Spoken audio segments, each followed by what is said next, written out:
It's 3DO, yes, that 3DO, but not a game on the 3DO.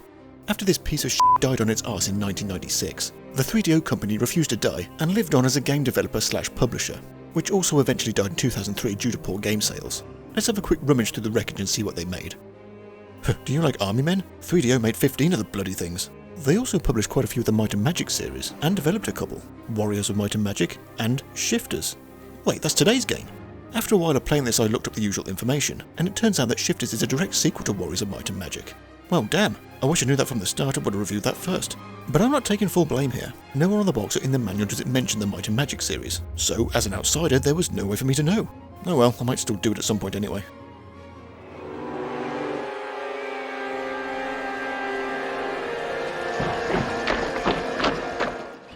The Kingdom of Bylandria is under siege by the Grand Inquisitor and his army.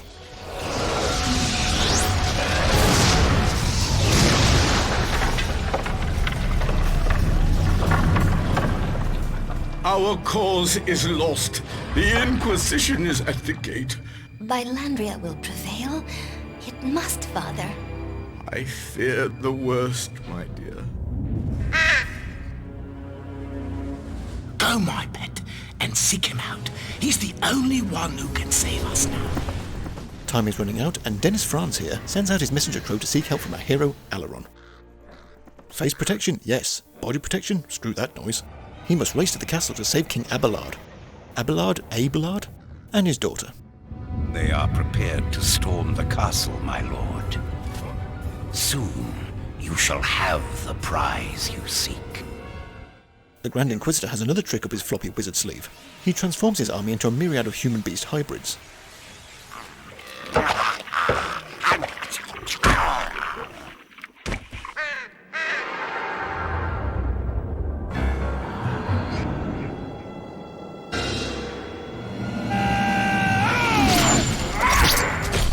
Alaron, without any planning or subtlety, storms right in and slaughters them during dinner time. Now to storm the castle proper and save the king. Shifters is a third-person action RPG, and when I say action RPG, that usually means RPG with a lot of the RPG elements removed to appeal to a wider audience. Does Shifters fall into that category? Let's find out. Alaron navigates large maze-like environments with a vague goal in mind. There is a quest list, it just states the main objective with no detail. Of course, saving the king and his daughter is top priority, but Alaron will stumble across some side quests. What does the Inquisitor want with Bylandria? It is not Bylandria that he wants, but what is contained within.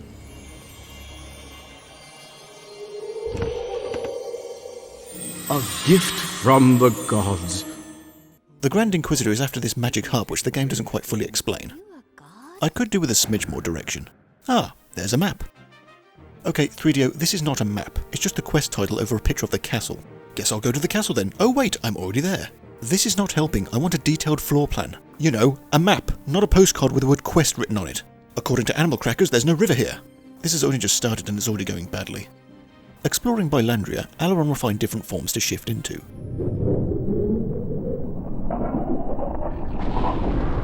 These forms are built up differently from the usual XP. Alaron will find form points to spend throughout the game. Once a bar is filled, a form will evolve, as it were, and there's no going back to the previous one. After spending some time and money in town, dealing with the usual NPC problems and ransacking everything in sight, King Abelard has news that the Grand Inquisitor has headed to the desert city of Muk-Abar. I'm probably mispronouncing that.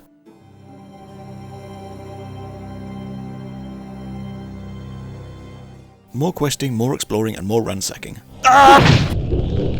Now, the name of this game is Shifters. The idea is to shift between different enemy forms, to experience different gameplay styles and use unique abilities. The need for this is rarely called upon. An example is if Alaron turns into a genie so we can pass through bars or something. But that's it, that's only the time the forms are essential. As I said, forms level up with form points, but in Alaron's human form, he obtains XP and levels up like any other RPG, which happens far more frequently, therefore making his human form the best form to be in, negating the need to shift. Wonder Boy 3 made better use of form shifting.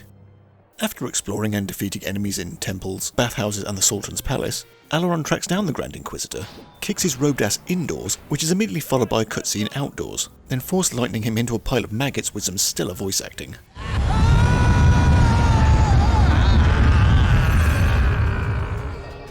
Be gone!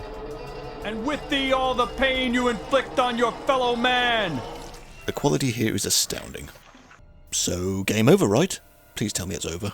Nope, more bad news. Detective Sipowitz's crow here gives Aileron a vision through its television eyes that a new threat, out of nowhere, is impersonating the princess.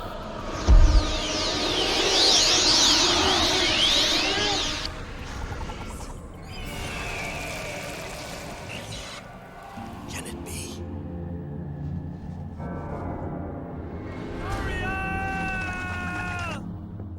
This is Daria. She takes the magic harp, which I guess the Grand Inquisitor never got hold of, again this wasn't made clear. She transforms Bylandria into a dark steampunk hellhole. Life into death. Love into hate. Okay, sure, why not? Well, back to Bylandria. I'll just use the map. Oh, fuck! This last part of the game feels completely tacked on. New antagonist out of nowhere and new setting.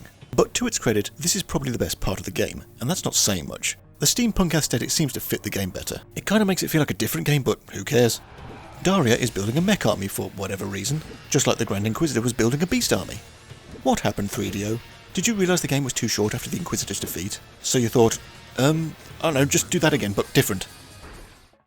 To cut a lame story short, Aileron goes through town, finds the inventor, flies their helicopter to Daria's airship, goes through its maze-like interior and fights the final boss. Which is not Daria, by the way. It's a shapeshifter, along with this dropping shit on you. Yes, the ending really does cut in that abruptly. Aileron defeats it, finds the magic harp, plucks its strings, and it turns out it was the harp keeping Bylandria all nice, and not metal and rusty all along.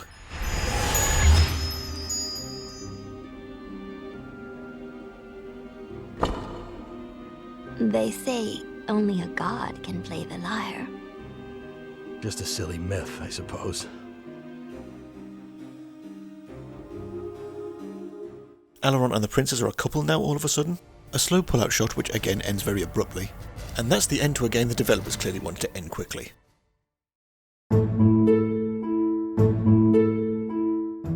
As action RPGs go, this is pretty bland, and is quite disconnected from the main Might and Magic series.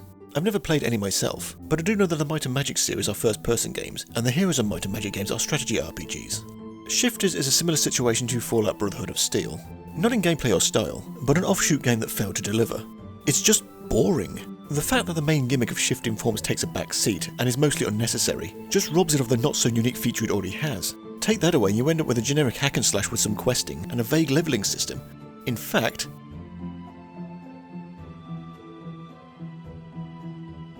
yeah, take that 3DO.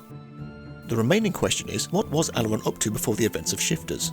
If I ever do get round to it, we'll take a look at Warriors of Might and Magic. But will it be the PS1 or PS2 version? Are they the same game just with a graphical difference? Or are they different like games with the same name used to be back in the day? And if they are different, will I do them both? I don't know. Ah!